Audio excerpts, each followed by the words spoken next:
The information in this video is for spiritual practice only. It is intended to help support the viewer's spiritual journey and a more fulfilling and overall healthier experience of life. It is not personal counseling or advice and guarantees no specific outcomes. No individual should use the information in this video for self-diagnosis or treatment, or as a replacement for medical, psychological, or practical care. In other words, this is spiritual practice. Always consult with an appropriate professional for specific advice and counsel for your individual situations as needed. Blessed be, and enjoy. Mark Angelo Lyons, Drawing the Circle Productions.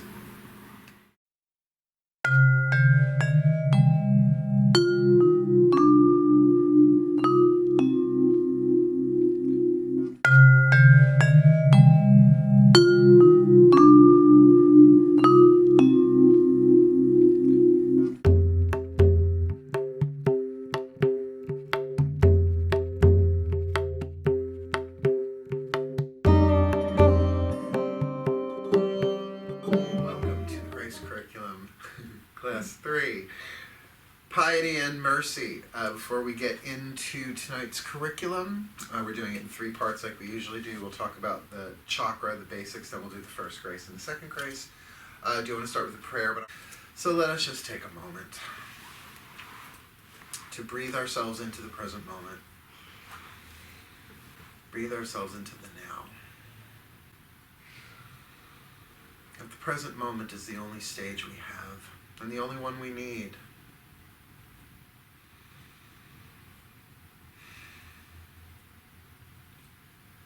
So that we can ground and center ourselves in the only reality available.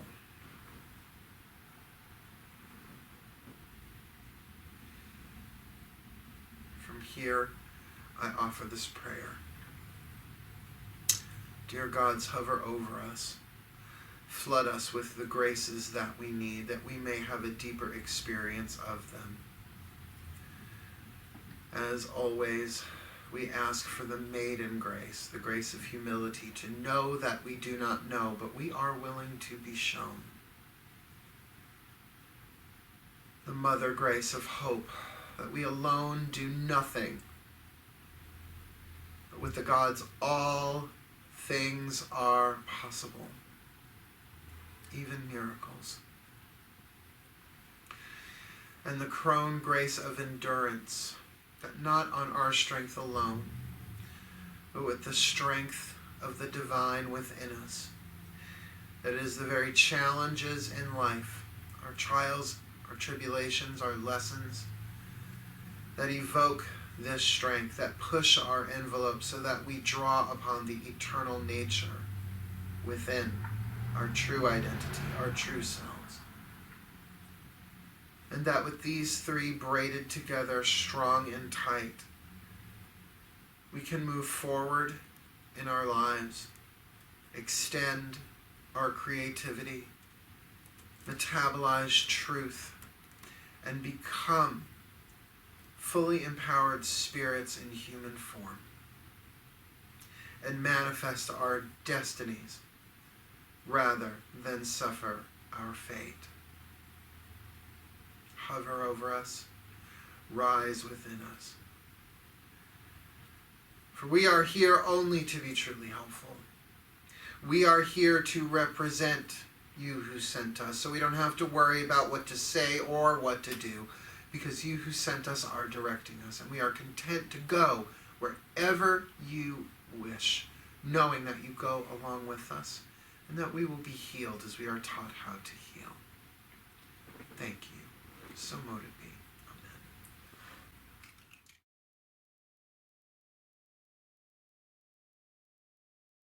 Amen. Okay, so we're going to start off in our first section tonight talking about the second chakra, because it's a really good way to structure the teaching of these so that it's not just all of them at once or a little bit here, a little bit there. It's got a good progression to it. So tonight we're going to be talking about piety and mercy, and both of which are connected to the second chakra. But now as we move into the second chakra, we're looking at a completely different relational dynamic, and that is the sacrum. The sacrum is they call it the navel chakra, some people, but I find it a little bit under there. Like maybe 2 inches under and deep inside. Like, because when I focus on my navel, I'm like, it's just the navel. It's got some lint in it. But you can feel it and right down in here when you really start connecting with it. That it is umbilical relationship. It's horizontal relationship. It's my relationship to you, different from my relationship to you. We all have different relationships to each other. So it would make sense that there is this energetic cord or connection of energy between us and other people individually, one-on-one, as well as to different things. Right? How many of you like sugar, but you have a relationship to sugar then? How about money? Money is second chakra because of that. That money isn't just $1, $5, $10. It's one energy field, finance. And you have a personal relationship to it. Because we all have a different relationship to money. And it's not based on your perception of yourself, at least your outer self. It has to do with your own energy dynamics. And that's why these two graces in particular can help get deeper insight into your relationship with money as well as your relationship with sexuality. Now, sexuality, I just don't mean the sex act.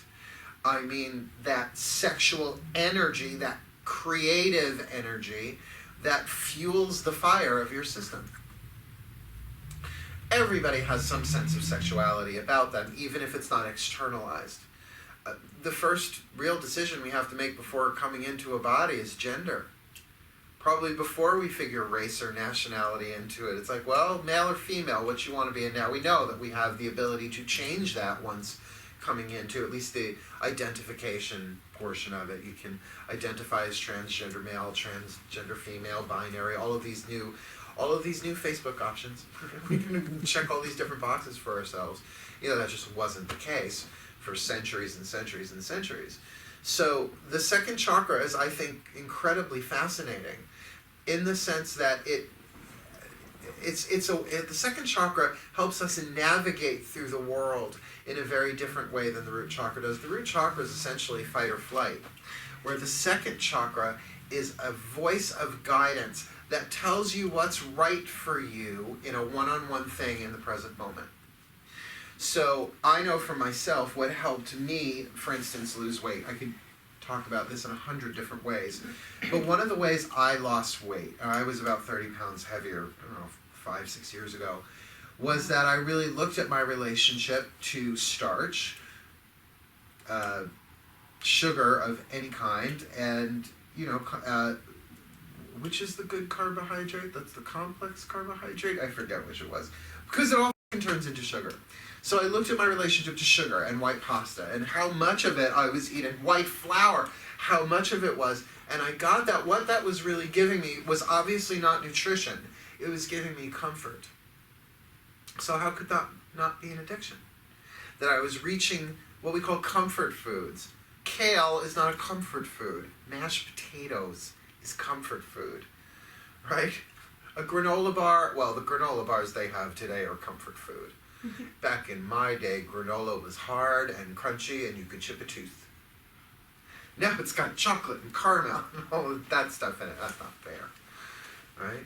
So, that this is a lens, a way to look through, how does this feel for me right now? Instead of what do I think I should eat? Or what do I feel I should eat? Which if your emotions are in charge, you will eat every piece of sugar in a 5-mile radius. What does this say down here? Is it a uh-huh or an uh-uh? And it's not based on flavor. It's based on an energetic connection. It was a good way for me to do it. So to me, the second chakra is absolutely fascinating, particularly if you look at the time we're in now, particularly with the Me Too movement, and how sexual harassment, which has gone on for centuries, is now really being exposed, thrown out into the light of day, and there are consequences that more than there ever were before. So I think we're looking at an evolution in terms of all of that stuff. Now, if we could only bring some grace to the process, I think that we would have a much easier time, at least in our own healing process.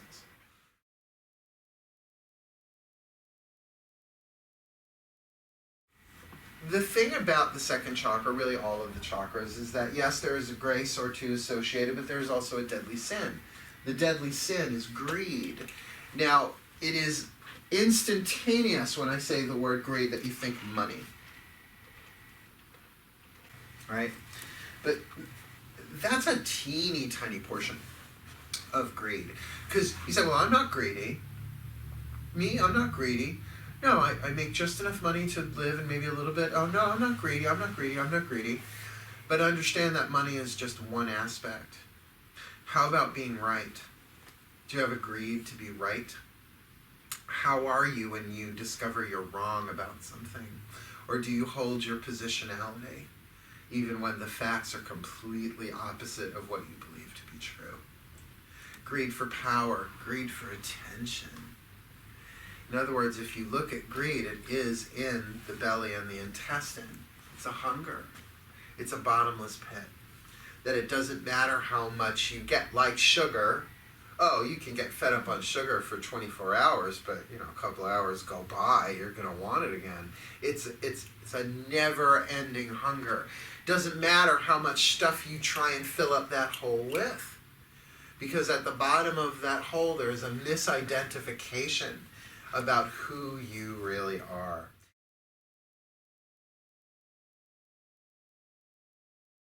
So it is a very, very intense center. By the way, also the center of your creativity. If you're an artist, if you're a healer, if you create, obviously you create your life experience as you go, but writers, even if you have to come up with creative solutions for things, though that may seem mental, the engine for it is right here.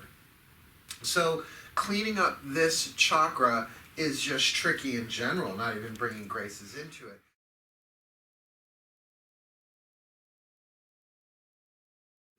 Unlike any of the other chakras, the second chakra involves romance. Oh, we all think it's up here, and yes, certainly there can be some heart energy in there. But what attracts and repulses us is down here. What are you attracted to? That's what makes it, in my definition, a little bit treacherous. Not necessarily deadly, although, the deadly sins, they are deadly. They can kill all sorts of things, including our integrity, our ingenuity, our creativity, our spark for life, our lust for life, which isn't a great word for it, but our zeal for life, right? Our sense of feeling alive. But because it does kind of bring in one-on-one relationships, it's a great way to pattern as you go through, for you guys the next week, what are the relationships in my life that hold for me hidden lessons, or maybe not so hidden lessons, that I have to learn how to endure, grace of endurance, to stand my ground, yet at the same time be compassionate. The second chakra is storing for me my grievances against other people, not even necessarily individual people. Here, I just taught the new thing last night, The Power of True Love. It was really good. It was a fun 2-hour talk. We had a good group for it too. And you can date the same person in 9 different bodies. We talked, I'll bring this up. All right. So when you first fall in love with somebody, you go through a process called limerence. Not limerick, pickle Rick. Limerence, Limerence. And it's that sort of pink fog where it's like, oh, they're so wonderful. Oh, like a new drug. Huey Lewis. Oh, it's just so wonderful. Oh, they're... Harville Hendrix, the author of the book Getting the Love You Want, says that process is nature tricking you so that you won't realize that person has the same issue as your parents. So that you can heal your unfinished business with your parents, whether they're dead or alive. That you can clear out mother, father. And by the way, that's not all along tight gender lines either. Your relationships with women can totally be affected by your relationship with your father, and vice versa, the same thing. To look at your own yin and yang energy, how it manifests in the people, because everybody has both. A pure yin person would never move. A pure yang person would never shut up, slow down, or sleep. So we're all a balance of that inner and outer. So to get that, the second chakra, do you want it to rule you? Do you want old grievances from the past to suck your energy out your back? In other words, you want to be in the present moment and experience something new with somebody, but you're replaying the lessons you did not complete from the past. Do you want that dead weight, psychic weight, to slow you down on your path and your ability to create in present time? Second chakra is where we really start looking at our unwillingness to forgive. That's where the rubber hits the road spiritually, folks. Not whether you can talk about forgiveness or understand about forgiveness or know the value of or be able to quote books about forgiveness, Course in Miracles, etc. But will you actually do it? That your second chakra draws to you the people that you need on a soul level to learn from what is called a pre-incarnational or a sacred contract. Relationships are the lesson deliverers. Doesn't matter what the issue is or what the wound is, you're going to probably need people to process it. That soul in particular has contracted with me to, this is a weird word to say, help me grow and evolve. But doesn't the idea of someone, oh, I incarnated to help you grow and evolve, like what? They're going to like get you coffee? Which is nice, don't get me wrong, you can always buy me coffee. But you know what I'm saying?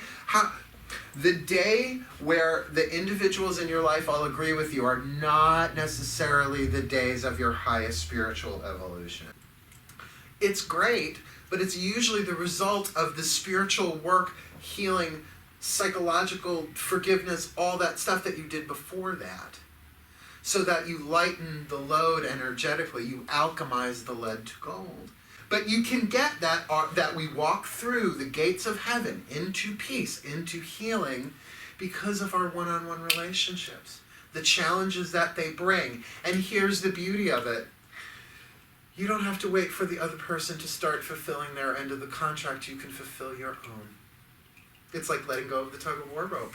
It's like, oh, my spiritual growth and development isn't dependent upon you at all. You don't have to do anything. You can be as toxic as you want to be, but my job might very well be to have reverence for the divine being at the core of who you are, piety, and as a result, see you with a merciful heart. That doesn't mean I'm giving you my PIN number. Doesn't mean you're getting keys to my house. That doesn't even mean we're ever going to do lunch. One other thing I want to add to this. This can really change the way you have relationships where you can actually love people without condition. Now, love people without condition, there's a term for that. And lots of songs have been written about it, and movies have been based on it. What is that called? Oh, right, unconditional love. You're not here to make me happy. You're not here to challenge me all the time either. That you don't have to be a pain in my ass 24/7 for me to grow, heal, and learn. Now, real quick. I don't know if none of you do, but you ever hear me tell the saga of Mr. D? I think so. We're going back a long, long, long time. Well, Mr. D was this 6 foot, let's exaggerate it, 6'7", blonde-haired, blue-eyed football frat boy that I was in a relationship with for a long time ago. That we were never boyfriends. We were friends, and then we would fool around and stuff like that. But I was head over. I like them tall. I like men I can climb. Get the grappling hook, do the Batman outside the wall. Jeez. Well, he's back in my life and has been because he's a cancer survivor. And when he first got cancer, it was damn near lethal. And he disappeared. I didn't find out until later that he was suffering. In other words, what he does is he does the independence thing. He becomes an island and he cuts everybody off, right? Well, little by little, he started coming back into my life. And now he's in full remission. Last year, he got laid off from his job of 20 years. Now, he's older than me. 20 years with the same company. Lateral moves, promotions, but all within the same corporation. They gave him a year's severance pay. It's almost all gone. Over the past month, I've been working with him as a professional witch, helping him, and I gave him, if you took cycle 2, perfect work, perfect way, perfect service, perfect pay. And by the way, this is a German Catholic from Ohio. Because I like a challenge, apparently. Since I started working with him in the past 2 weeks, he's gotten more interviews and stuff, and now he's going to have 2 jobs. One full-time and one, he's in IT. He does tech and stuff like that. And so he has come to my house, fixed and repaired so many things around my house that would have cost me thousands of dollars. He's like, oh no, you need a new doorknob. I'll get it for you. That there is this grace that's between us where 10 years ago, I would have been like, f*** him. I'm not saying that would have been the healthiest part of me that said that. But now, we have a holy relationship. It's love, it's just not romantic. I alchemized a lover into a brother. I want a medal. I want a trophy. I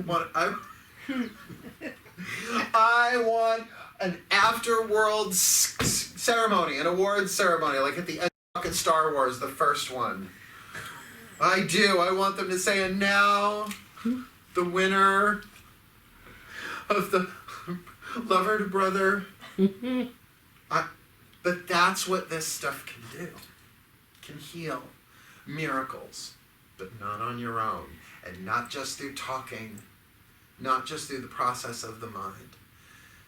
Course in Miracles says, the holiest place on earth is where an ancient enemy has become a present friend. And who knows how many lifetimes just that one relationship has developed over lifetime after lifetime after lifetime to be healed in this one. That's grace. But wouldn't have happened unless I said yes, unless I was willing, unless I made my own spiritual path more important and saw the relationship through a sacred context. Questions?